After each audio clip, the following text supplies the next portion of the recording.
Uma terra. Uma espada. Um rei.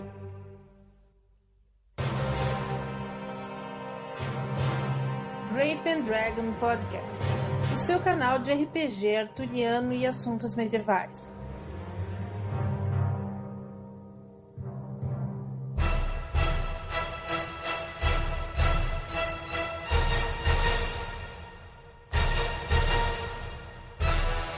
Saudações, damas e cavaleiros, bem-vindos ao Great Pendragon Podcast. Eu sou o Sr. Rafael de Silchester e minhas armas estão à balança, pois minha família é famosa pela justiça. Me acompanhando hoje, nesses julgamentos de traços e personalidades, está... Ser Eduardo de Saron, e o meu hate de Joffrey Baratheon é maior que meu hate Saxons, meu nobre cavaleiro. Eu vou falar que eu tenho um direct trade de Cruel about Joffrey. Esse não dá pra perdoar, né, cara? Pois é, meus amigos. Nós estamos aqui de volta ao nosso podcast e vamos introduzir um assunto que é extremamente pertinente para os jogos de Pendragon. Nós vamos começar a falar sobre os traços de personalidade e paixões. Neste primeiro episódio falaremos sobre os traits, mas vamos dar um grande apanhado sobre todos eles. Então, cavaleiros, preparem sua lança, recebam menos 10 em valoroso, mirem no gigante e...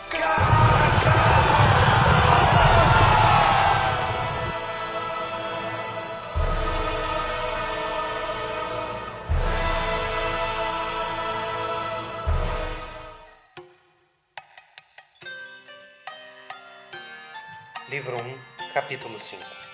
Como os 13 pares governaram os cavaleiros.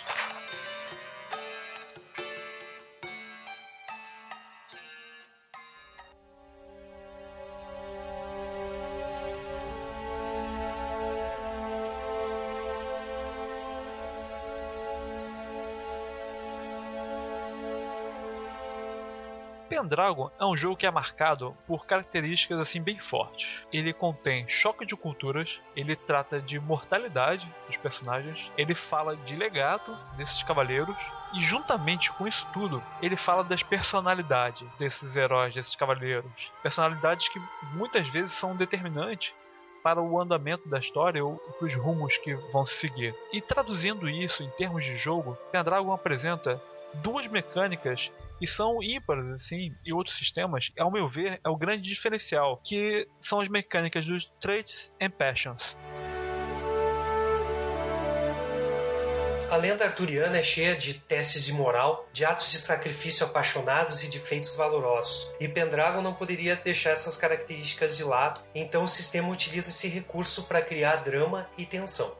A mecânica dos traits, que vamos chamar aqui de traços, né, e as paixões, ela tem uma função muito clara dentro do jogo, que, assim, basicamente, ela serve para poder quantificar o comportamento dos cavaleiros dentro da aventura. E como é que é isso? Em vários jogos, eles têm mecânicas assim para poder mostrar o seu comportamento e a natureza. Mas eu acho que o Pendragon, diferente de todos eles, apresentou de uma forma tão interessante que, de certa forma, influencia realmente e dá motivos para o jogador querer ter esses traços definindo o seu personagem, não apenas para representar a imagem que ele tem, mas para poder mecanicamente ter bônus dentro do jogo, mas de forma que isso influencie. Sim, e Pendragon é um RPG com algumas exceções onde todos os personagens são cavaleiros. E com os Traits and Passions você pode individualizar esses personagens, além de ganhar esses bônus que esses traços ou características da personalidade pode fornecer ao jogador. Mas o interessante é que os traços do Pendragon são dinâmicos, porque eles vão mudando de acordo com as ações e o comportamento do personagem. Então eles não são estáticos, eles vão se alterando, se ajustando com a medida do jogo. E além do mais, eles também são interessantes porque eles dão a cor para esses personagens, né? Dão a vida, definindo mais ou menos como eles são e se diferenciando dos demais. Sim, usando esse sistema de Traits and Passions, é que cada jogador pode tornar o seu personagem interessante, tanto com atributos positivos quanto os negativos, tornando naquela cor cinzenta que nós já falamos anteriormente. Isso é legal porque dá autenticidade ao jogo, porque você vê que o universo de Pendragon ele não é preto e branco, sabe? Existe sim o certo e o errado, mas isso não quer dizer que os personagens não sejam capazes de tomar atitudes que poderiam ser consideradas questionáveis. Porque, apesar de tudo, mesmo que sejam cavaleiros, tenham ideais, né, heróicos, eles ainda são humanos e têm falhas. E é interessante porque o jogo ele incentiva isso, que você tenha traços muito fortes, muito marcantes, mas que às vezes esses próprios traços que você pode ser considerado heróicos pode se tornar grandes falhas do personagem.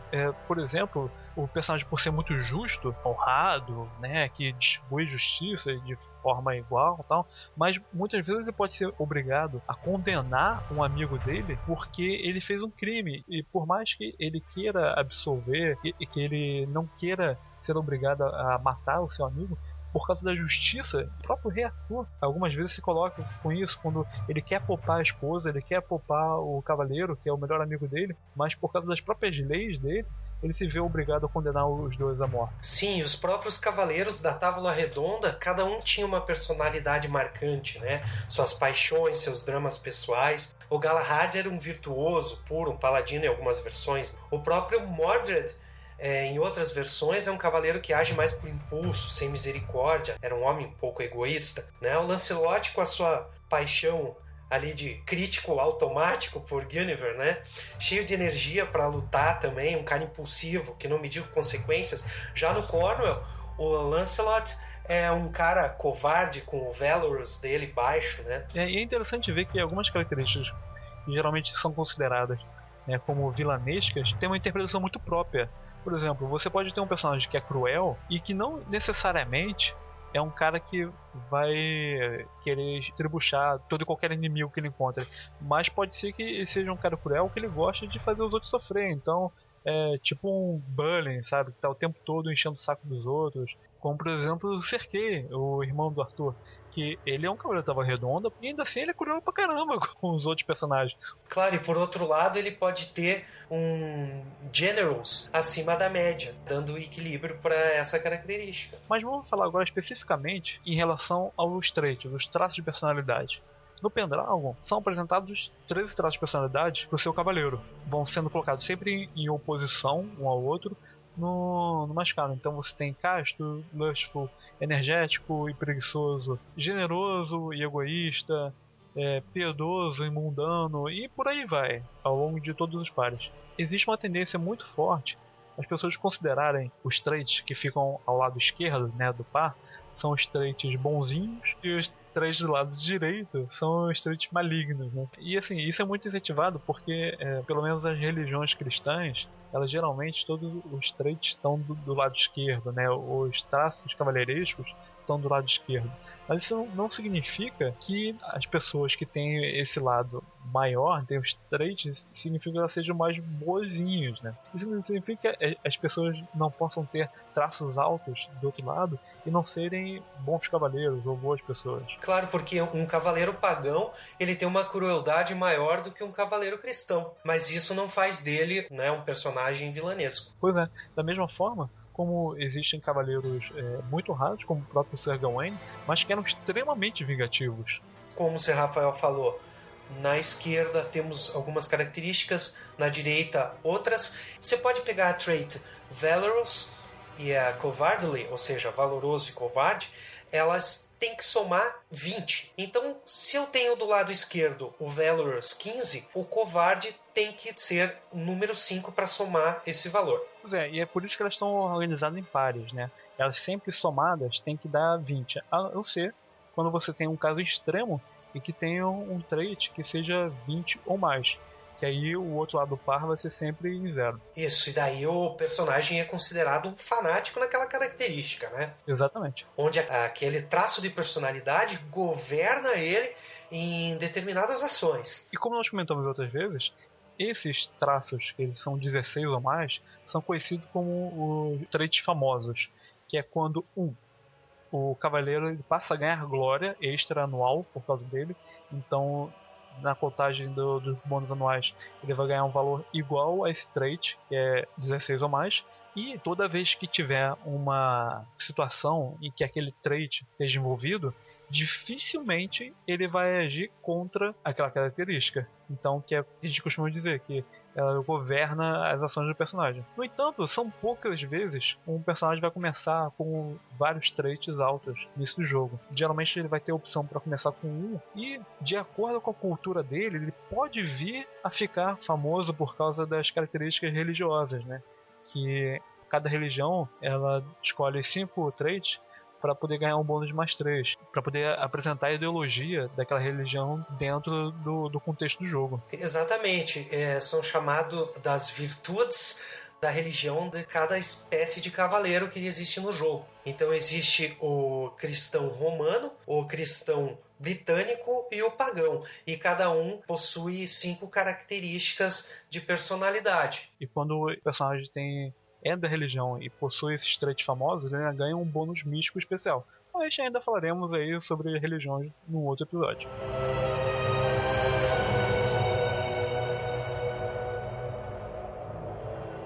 Então nós falamos que os traits famosos, eles costumam governar as ações, mas nem todos os traits, na verdade a maior parte dos traits do personagem, eles são bem ordinários, né?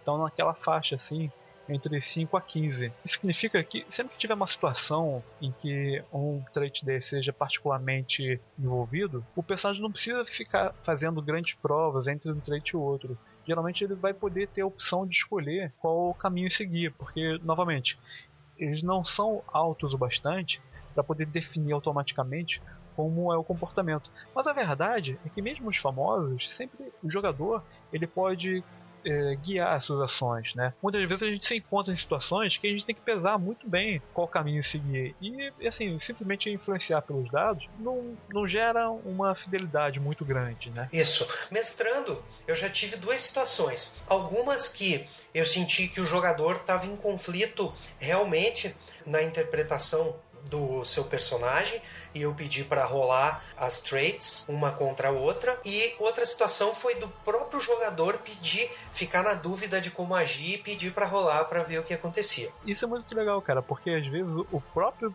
jogador ele não sabe que atitude, ele fica tão dividido, mas tão dividido, que ele não sabe o que fazer.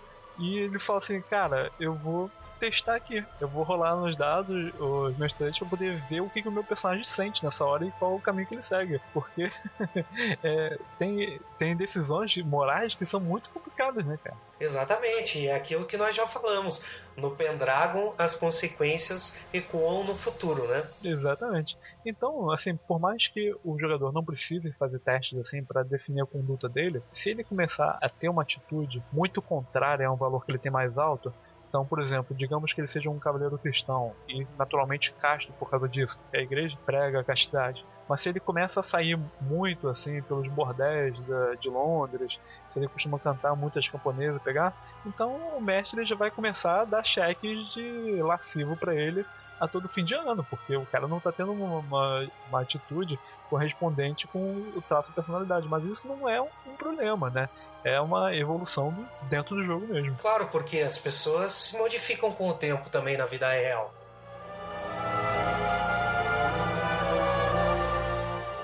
Mas então como é que são aplicados os testes dos traits, né, dos traços, dentro da aventura? Existem algumas formas. A mais básica é quando o mestre ele acha que o personagem pode ser obrigado a ter um comportamento inconsciente, involuntário. Por mais que, por exemplo, um cavaleiro ele seja vigoroso, né, tenha bastante saúde e energia, e digamos ele tem um valor de energético alto, se ele ficar por um dia inteiro, 2 dias acordado, vai ter uma hora que ele vai pestanejar. Então, por exemplo, se ele está na capela fazendo a vigília dele antes de ser armado do cavaleiro, e por mais que ele tenha um energético alto, o mestre pode pedir para que ele faça um teste de energético para ver se ele vai conseguir se manter acordado durante a noite inteira. Se ele tiver sucesso na característica oposta, ele se comporta da forma oposta. Então, nesse caso, se ele falha o energético e tem sucesso no preguiçoso, ele acaba tirando uma cochiladinha na capela e vai acordar com o bispo lá dando umas cutucadas com o báculo nele. Isso. Se ele falhar nesse teste de energia, ele terá que rolar o dado com a característica oposta a essa, que seria lazy. Exatamente. Provavelmente ele vai dar umas 2 piscadas, mas vai se manter acordado. O interessante é o seguinte, quando o personagem tira um crítico, ele geralmente faz o check, né, e age fortemente naquela característica. Se ele tem um sucesso, ele age de acordo com a característica. E dependendo da situação, pode ganhar um check. E se ele rolar um fumble, ele age muito de acordo com a característica oposta. E se falhar nas duas, o personagem escolhe o que aconteceu. Mas o interessante é ver que esses testes não são como um combate, né? Eles são bem relativos. Elas vão mudar muito de acordo com a situação do jogo e com o próprio personagem.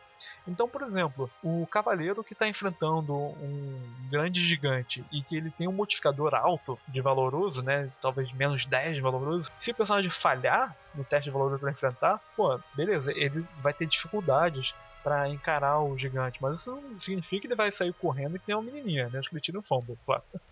Claro, mesmo porque ele é um cavaleiro. Exatamente, então de repente ele pode ter uma penalidade para lutar contra o gigante, ou ele pode hesitar um pouco, ou não tomar certas atitudes, mas isso não significa que ele não vai ser capaz de se defender ou de lutar contra a criatura, sabe? Isso é muito relativo de acordo com a situação, e cabe muito ao mestre julgar cada situação dessa, na verdade ao mestre e ao jogador, porque o jogador ele sempre pode dizer como se dá o comportamento desse personagem, mesmo quando é um crítico, né, ele agindo muito a favor, ou quando ele faz um sucesso simples, porque o crítico ele também é muito relativo de acordo com o valor do traço do personagem. Então um personagem que tem de repente um cruel muito baixo, mas ele tira um crítico cruel, não significa que ele vai se tornar um sanguinário da noite pro dia, mas sim que ele vai ter uma atitude fria, né? Sim, é verdade. Outra forma também que existe de rolar a Personality Trait é entre 2 jogadores disputando determinadas características. Sim, isso é bem interessante. Numa partida, os jogadores estavam tentando invadir a ilha White, onde tem o castelo de Pembroke, onde o rei Cedric dominava. E esses 2 personagens desembarcaram nas praias dessa ilha,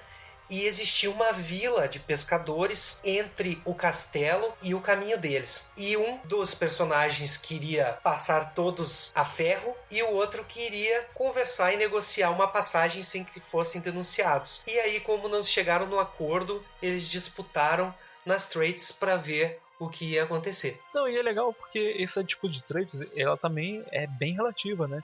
E muitas vezes uma característica que o personagem pode achar que é boa, mas acaba se tornando um problema. Por exemplo, um personagem que é muito modesto, se ele vai entrar num grande salão de saxões ou outros nórdicos, ser modesto é um problema sério, porque ele precisa se gabar dos seus feitos, ele precisa mostrar aos outros que ele é um guerreiro poderoso. Então, se ele tiver um modesto muito alto, ele pode ter problemas para poder se portar junto aos outros guerreiros. Sim, fica bem interessante se o jogador usar as traits como, além de um guia da personalidade do seu personagem, também como uma forma de interpretar e fazer um roleplay usando essas características. Exatamente. E acho que a última forma assim de conflito, né, dos traits é quando eles são usados como provas de morais. E em diversos momentos na história, principalmente quando envolve alguma coisa mística, né, os traits eles podem ser determinantes para o sucesso ou falha do personagem. Isso pode ser de uma forma absoluta, né, como por exemplo, somente cavaleiros de coração honesto são capazes de chegar até a Ilha de Avalon. Então somente um cavaleiro com um honesto 15 ou famoso seria capaz de guiar um barco para chegar até a Ilha de Avalon.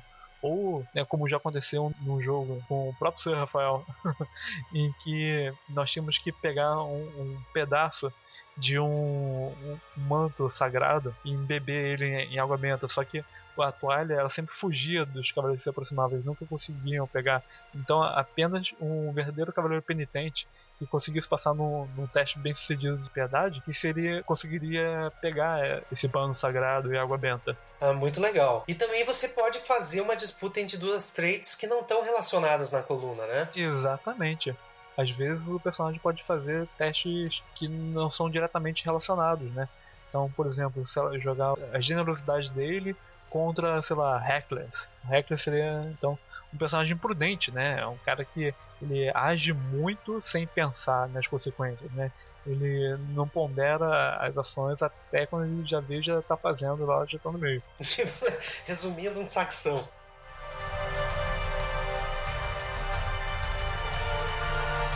Você pode também fazer uma disputa entre ser justo ou misericordioso, né? É um conflito bem interessante de se mestrar na hora que tem um adversário seu pedindo pra poupar a sua vida. Você mencionou recentemente o Joffrey, né, do Game of Thrones. Agora, por exemplo, o Ned Stark, eu vejo ele como um personagem extremamente justo, né, honesto também, mas ele também é cruel, porque ele é muito frio sempre ao executar a sentença. Então ele sabe que o homem que dá a sentença é que tem que brandir a espada. E mesmo às vezes sabendo que um jovem rapaz, em momento de medo, fugiu da muralha, mas ele tem que pegar friamente a espada de gelo dele, né?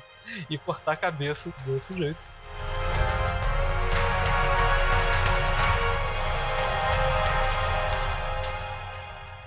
Bom, nós falamos aí muito sobre os traitors, mas eu acho que seria interessante a gente ilustrar um pouco melhor do que isso. E nada melhor para ilustrar do que usar simplesmente o melhor filme arturiano que existe, que é o Excalibur. Com certeza é o único filme que o próprio Greg Stafford usou de referência no livro da campanha.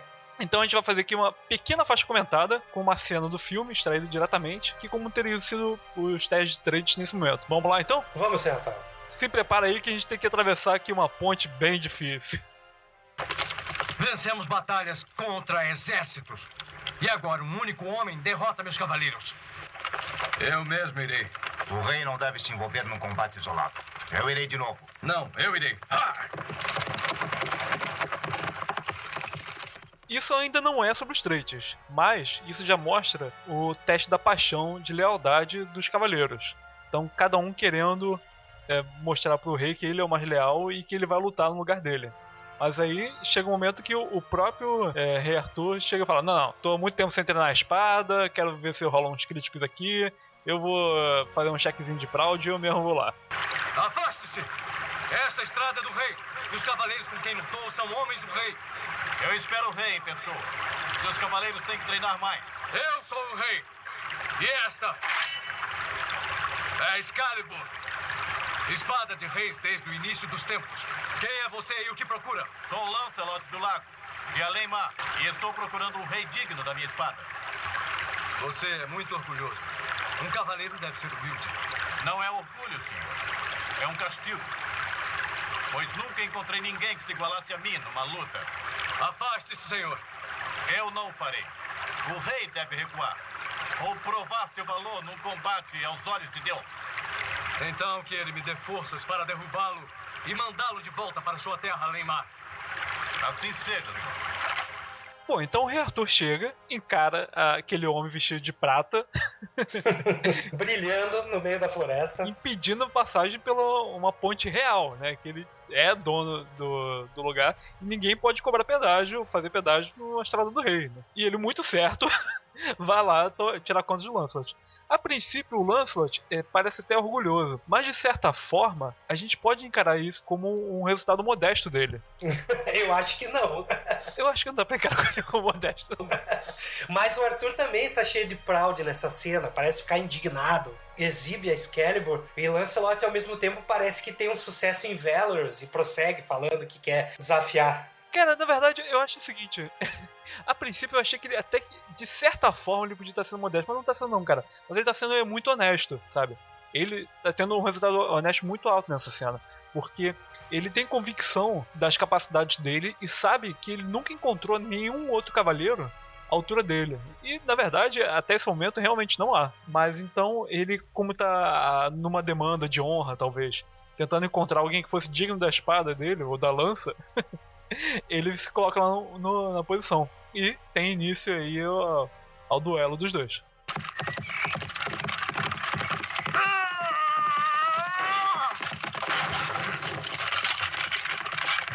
Sua ira o desequilibra. Desista, senhor. Eu estou em vantagem. Jamais! Lute a cavalo ou no chão, mas lute, me evitando, você zomba de mim! Eu só não quero machucar.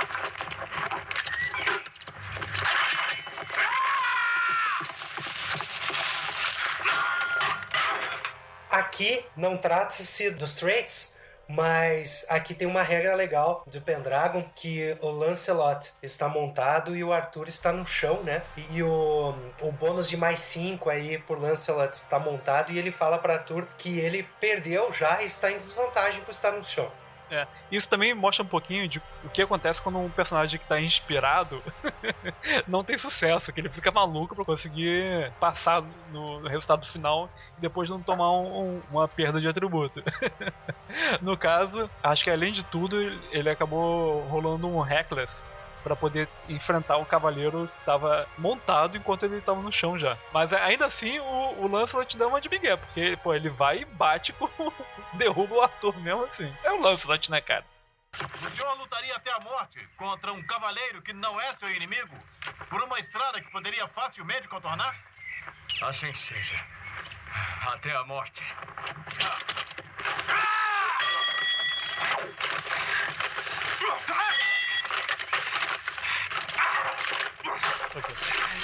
Aqui foi um crítico em Proud, né, cara? Com certeza, cara. O Arthur fala até a morte, e ele não tava falando pra duelar até a morte, cara. Exatamente. O Lancelot fala, você duelaria até a morte? Ele fala, até a morte. Foda-se, vamos até o fim. Excalibur. Eu evoco seu poder.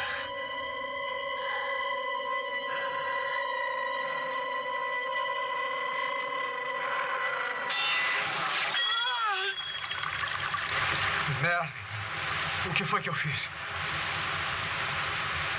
Você quebrou o que não podia ser quebrado.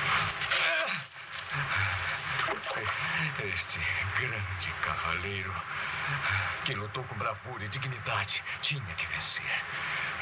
Eu usei Excalibur para mudar tal veredito e perdi para sempre a espada de meus ancestrais, cujo poder existia para unir a humanidade, não para servir à vaidade de um só homem. Eu não sou nada. O que você fez, Arthur? O que você fez? O que você fez, Você Arthur? invocou o poder da Excalibur, cara. Tu acha que dá pra adicionar mais 10 aí no teu skill de espada levianamente, cara?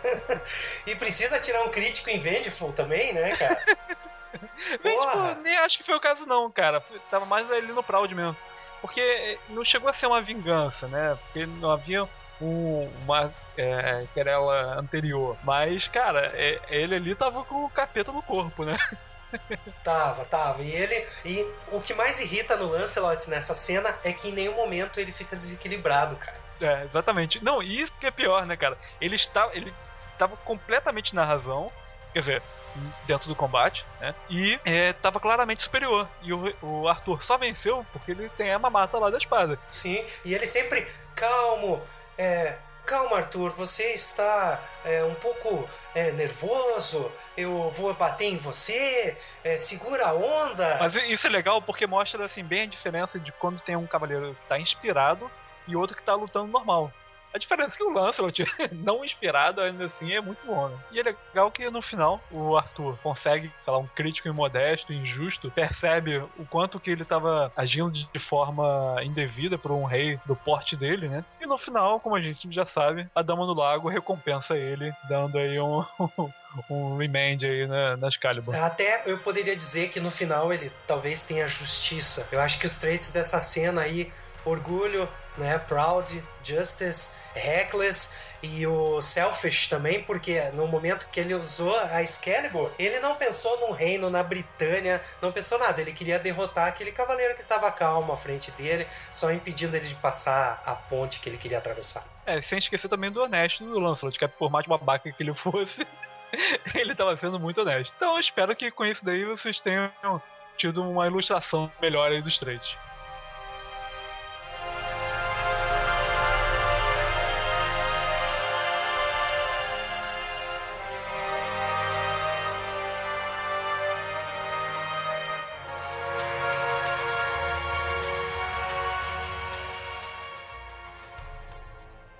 Mas nós não poderíamos terminar de falar sobre os traits e não mencionar uma característica bem interessante deles, que são os Direct Traits. Eles são basicamente uma exceção. Eles se aplicam diretamente a um trait num caso muito específico. Então, por exemplo, você pode ter um provenzal que ele é até comedido, sabe? Ele não é dado a muitos excessos, mas, cara, quando ele vê um vinho, o cara se esbalda. Ele tem um direct trait indulgente com vinhos. Mais ou menos como o Sir Edward.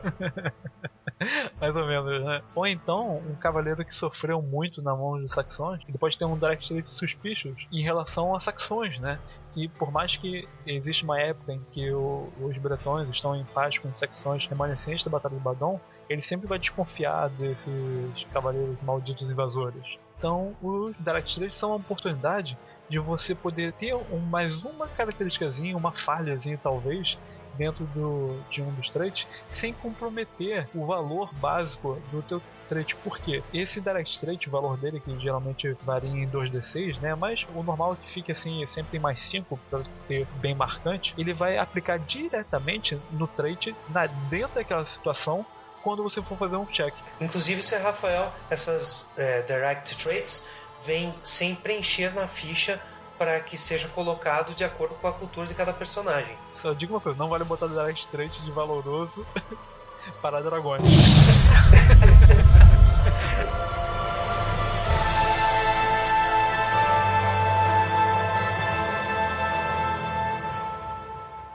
Contos da Cantuária.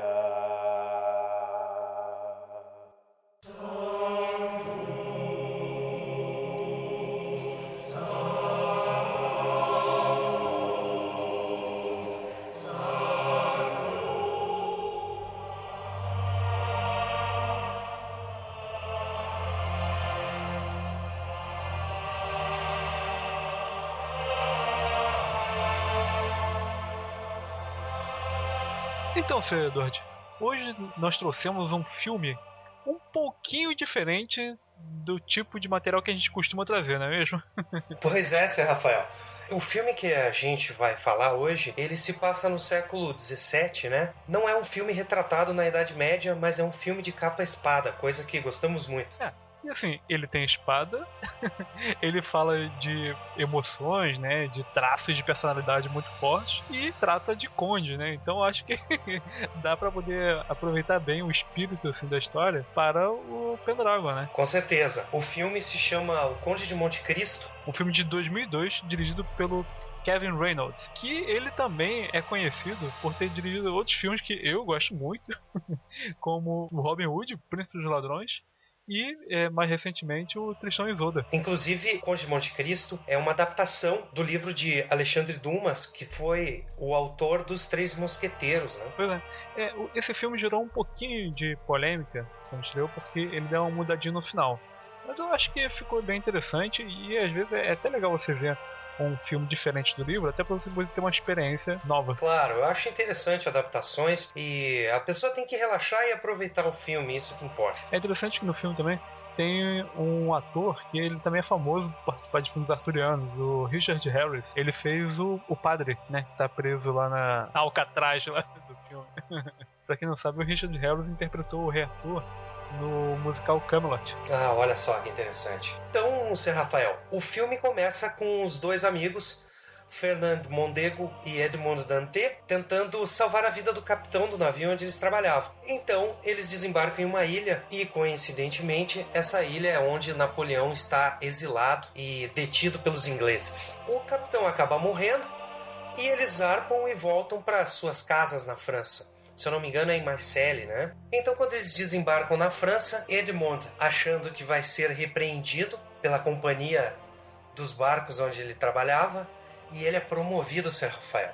Gerando a inveja do seu amigo que é de sangue nobre. Exatamente, e finalmente Edmond pode casar com Mercedes, a sua bela noiva, e isso faz com que Fernand deixe fluir a sua inveja e começa a maquinar os eventos que levarão à destruição da vida de seu amigo. E a partir daí que os problemas do Edmond Dantès começam, né? Porque vem uma rede de intriga e ciúmes, motivado por ciúmes e interesses, que acabam pegando o pobre coitado como bode expiatório e ele é aprisionado numa ilha oubliée, né? Pra ser esquecido. Isso, a primeira parte do filme é a queda de Edmond diz respeito à traição do seu amigo e de todas as pessoas que participam da conspiração.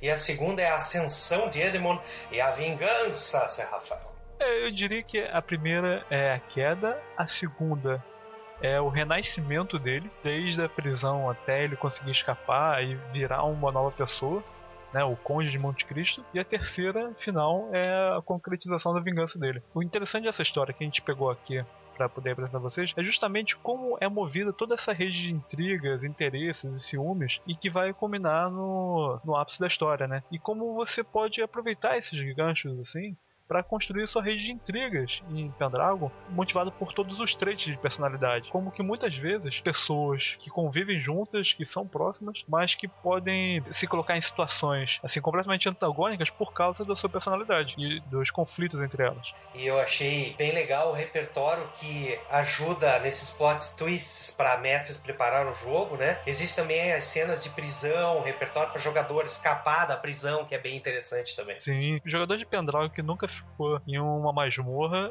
não jogou o suficiente.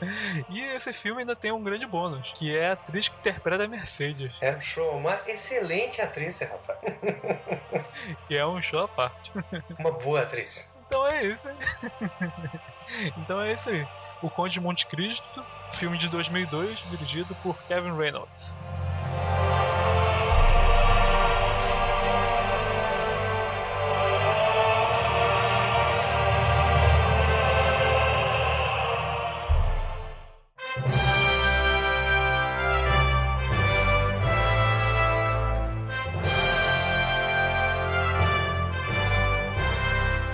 Rumores da corte.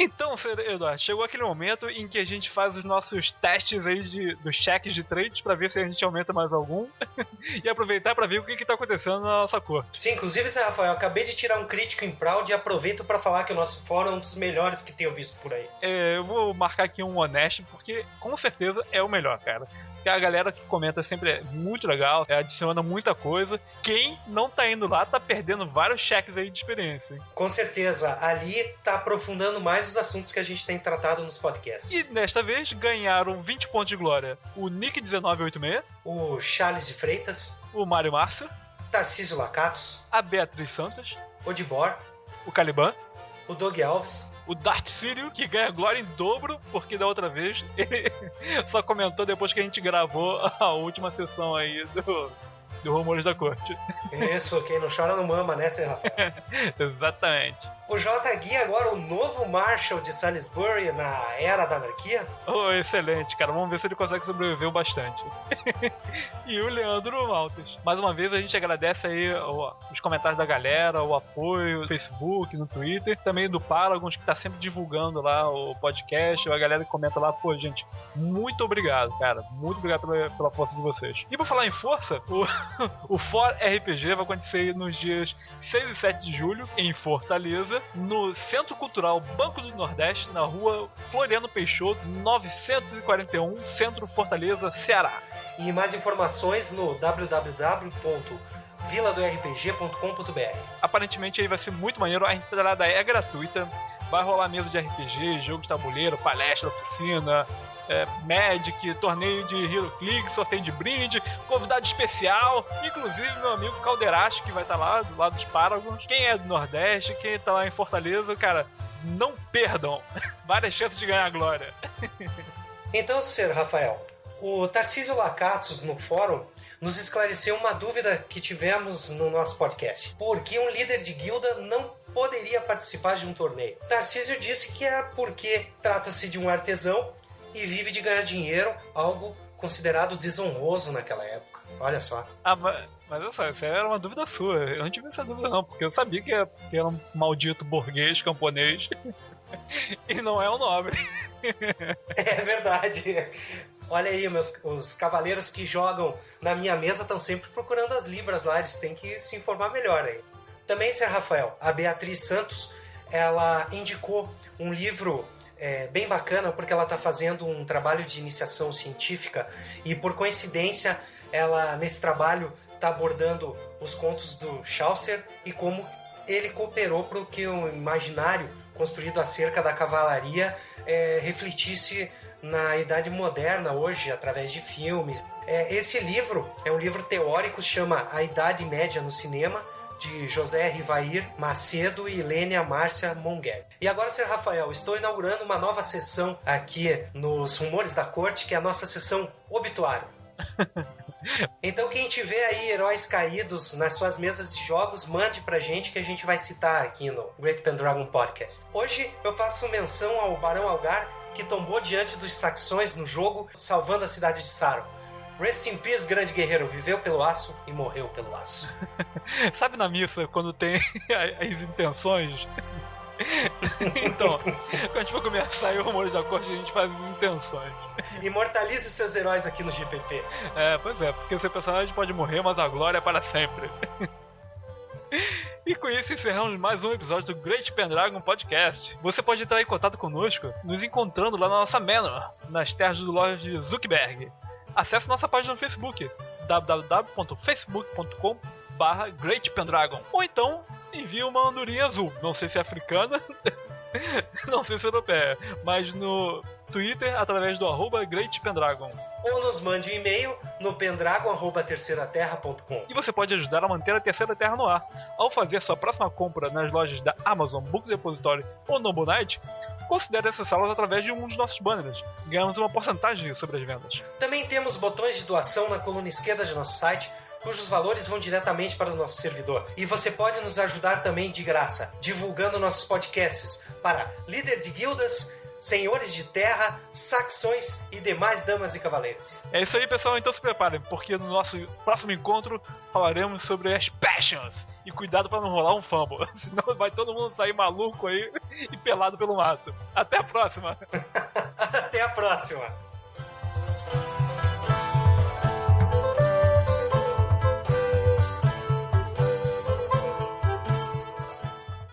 Em algum lugar em Silchester. Livro 1, capítulo 5. Como escolhemos traits e passions para nosso assunto e não criamos o título.